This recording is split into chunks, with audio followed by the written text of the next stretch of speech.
Assalamualaikum warahmatullahi wabarakatuh. Perkenalkan, nama saya Wisnu Ahmad Alfarizi dari angkatan 2018 dan NIM akhir 063.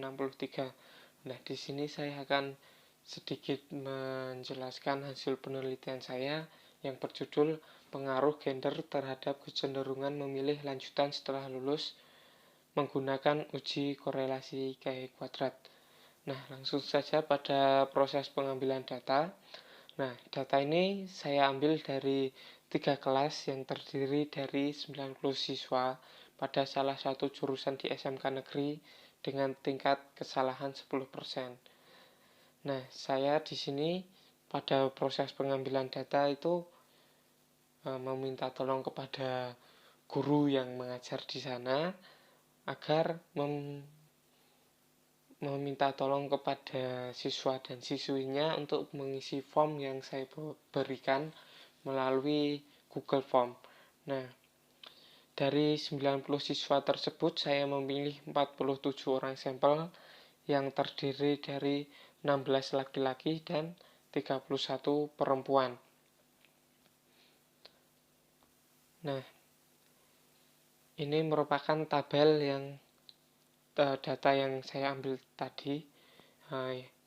Yang pertama, pada data laki-laki itu memilih bekerja 11 orang dan yang memilih kuliah 5 orang.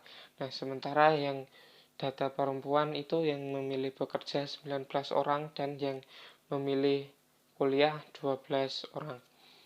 Nah, kenapa saya memilih menggunakan uji korelasi K-kuadrat?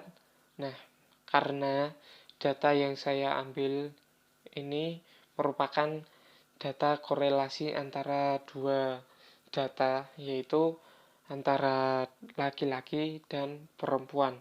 Nah, pada uji korelasi itu salah satunya bisa menggunakan uji korelasi K-kuadrat, maka dari itu saya memilih menggunakan uji korelasi K-kuadrat. Nah, langsung saja pada ujinya.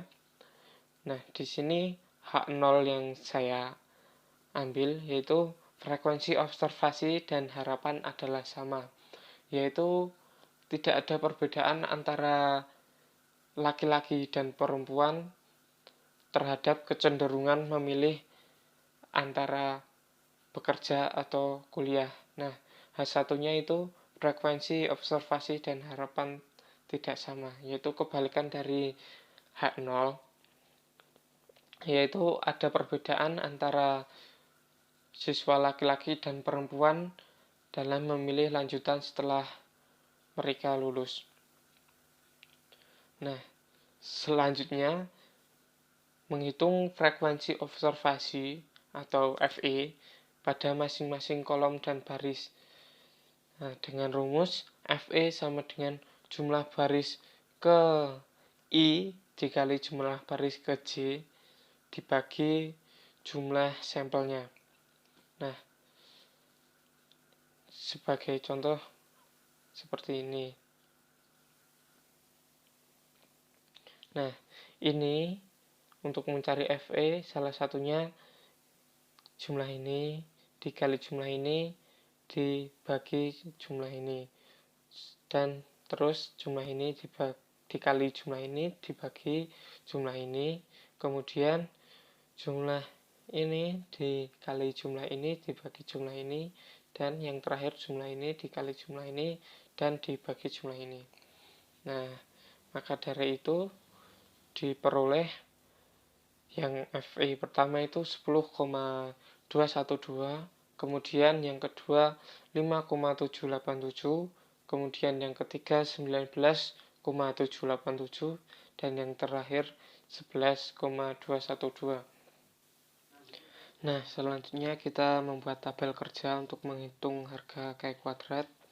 Nah, seperti ini tabelnya.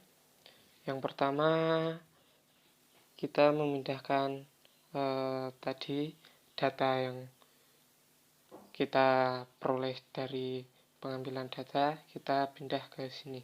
Nah, setelah itu kita memindahkan jumlah FE-nya yang tadi sebelumnya kita hitung.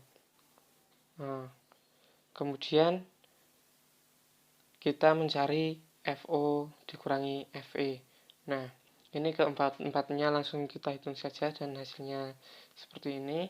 Kemudian selanjutnya setelah mencari FO dikurangi FE, kita mencari FO dikurangi FE kuadrat. Nah, langsung dikuadratkan keempat-empatnya dan hasilnya seperti ini. Kemudian setelah mencari FO dikurangi FE kuadrat, setelah itu kita bagi dengan FE. Nah, langsung hasilnya ini.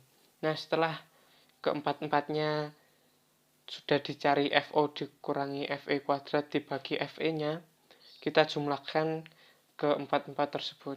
Nah, dari penghitungan tersebut diperoleh harga K kuadrat 0,248. Nah, selanjutnya kita mencari DK dan harga tabel. Mencari DK sendiri menggunakan rumus baris dikurangi 1 dikali kolom kurangi 1 sama dengan 2 kurangi 1 dikali 2 kurangi 1 sama dengan 1. Sehingga diperoleh harga K kuadrat tabel itu 2,706. Nah, ini harga tabel 2,706 yang didapat dari tabel harga K kuadrat dengan DK-nya 1 dan tingkat kesalahannya 10%. Nah, ini bisa dilihat dalam buku statistika karya Fajri Ismail halaman akhir. Bagian tabel harga K kuadrat. Selanjutnya, setelah diperoleh harga K kuadrat tadi 0,248, selanjutnya untuk menguji tingkat signifikansi data dikonsultasikan dengan tabel K kuadrat, di mana DK-nya adalah 1, sehingga diperoleh harga K kuadrat tabel tadi 2,706. Nah, ternyata harga K kuadrat itu lebih kecil dari harga K kuadrat tabel. Nah, bisa dilihat ini, itu bahwa harga K kuadrat lebih kecil dari harga K kuadrat tabel. Nah, maka dari itu H0 diterima sehingga frekuensi observasi dan harapan adalah sama, atau dapat disimpulkan bahwa tidak ada hubungan antara siswa laki-laki dan perempuan dengan kecenderungan memilih lanjutan setelah lulus. Nah, mungkin itu yang dapat saya sampaikan. Bila ada kesalahan ataupun kekurangan dalam penyampaian saya ataupun dalam materi saya mohon maaf yang sebesar-besarnya. Wassalamualaikum warahmatullahi wabarakatuh.